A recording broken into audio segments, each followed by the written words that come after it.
Hello friends. शादी का पहला दिन ससुराल में। एक नई बहू की पहली सुबह और रिश्तों की असली शुरुआत। रात के करीब 10 बज रहे थे। घर के आंगन में भी शादी की रौनक बाकी थी। कई रिश्तेदार बैठे बातें कर रहे तो कहीं बच्चे शादी में मिले खिलौने से खेल रहे थे। घर के एक कोने में नई बहू नंदिनी चुपचाप बैठी थी। आज उसकी शादी को कुछ ही घंटे हुए थे। सुबह तक वह अपने मायके में थी, अपनी माँ के पास, लेकिन अब वह एक नए घर में थी, नए लोगों के बीच और नई जिम्मेदारियों के साथ। नंदिनी के धीरे धीरे से अपने घूंघट को ठीक किया और सामने बैठे अपने पति अमित को देखा। अमित मुस्कुराकर बोला, डर लग रहा है। नंदिनी ने हल्की सी मुस्कान के साथ कहा, थोड़ा। अमित ने कहा, डरने की जरूरत नहीं है, यह अब तुम्हारा ही घर है। नंदिनी ने कुछ नहीं कहा, लेकिन उसके मन में कई सवाल चल रहे थे। क्या सास मुझे बेटी की तरह रखेगी? क्या जेठानी मुझे अपनाएगी?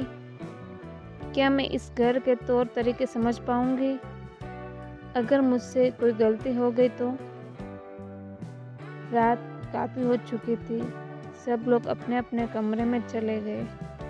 नंदिनी कमरे में आई तो उसकी सास कमला देवी पहले से वहां बैठी थी। कमला देवी ने नंदिनी की तरफ देखा और बोली, बहुत थक गई होगी, आज बहुत लंबा दिन था।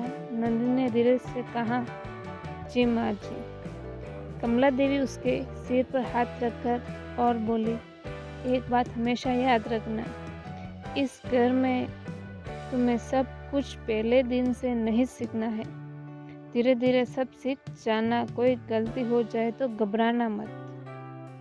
नंदिनी की आंखों में आंसू आ गए। उससे लगा जैसे उसकी अपनी माँ ने ही उसे समझाया हो। कमला देवी ने कहा, अब सो जाओ, सुबह जल्दी उठने की चिंता मत करना। नंदिनी ने पहली बार दिल से मुस्कुराकर कहा, जी माँ जी। ससुराल की पहली सुबह। सुबह के करीब 5 बज रहे थे। नंदिनी की आंख खुली। वह तुरंत उठकर बैठ गई। उसे याद आया कि आज उसके ससुराल में पहला दिन था।